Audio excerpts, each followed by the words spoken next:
Jillian. Bradley. You're here to fill us in on Proposition D, which would move all races for county offices to November. Yeah, the way it stands right now, if someone's running for county office and they get more than 50% of the vote in the June primary election, they win. It's over. Dunskies. Dunskies. Proposition D would force all of those races to go to a runoff in the November general election, no matter what. When you say county office, you mean the County Board of Supervisors? Yes, but there are other races too, like sheriff, district attorney, and assessor. Those 3 races were all decided in June this year. Side note, the city of San Diego passed a very similar measure back in 2016, but that's only for city races. Okay, so why do people want to move county elections to November? We talked to Kira Green from the liberal-leaning Center for Policy Initiatives about that. She's supporting Measure D. Primaries are times where we have an underrepresentation of young people, people of color, and low-income folks. So it's not as a representative time as the November elections.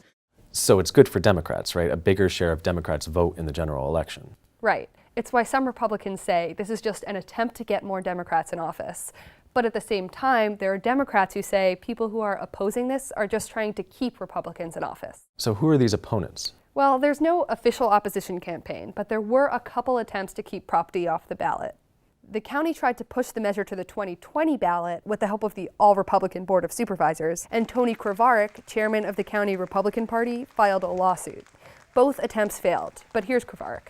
What Measure D does, it increases the cost of running campaigns and makes it even less accessible for the average person to run for office. His point is that candidates need to raise more money if they're running in both the primary and the general elections, which is hard if you don't have a lot of big, wealthy donors to back you. Okay, so let's shift and talk about the money. Tell us about the political committee that's supporting Measure D.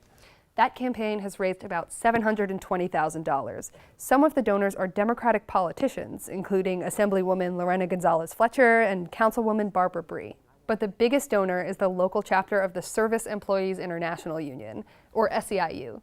They've donated about 40% of all the money the campaign has, about $266,000. SEIU is the largest union for county government workers.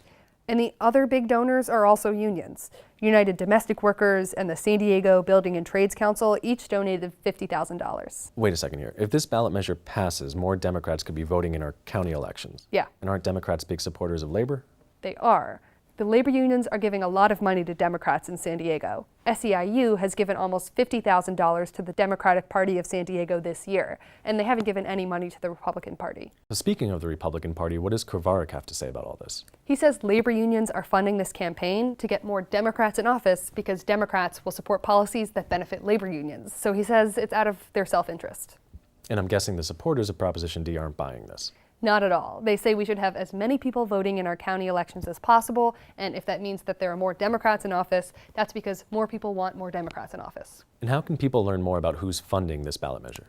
We built a new tool at data.inewsource.org, which you can use to search through more than $100 million in political campaign fundraising and spending. We have one for the city of San Diego, and we have another for San Diego County, which is especially cool because nobody's ever done this before for San Diego County. It's really easy to search by campaign, donor name, their employer, their occupation. You can find Measure D there, along with candidates running for the County Board of Supervisors, sheriff, district attorney, and more. Castellano. Racino. Thank you. You're welcome.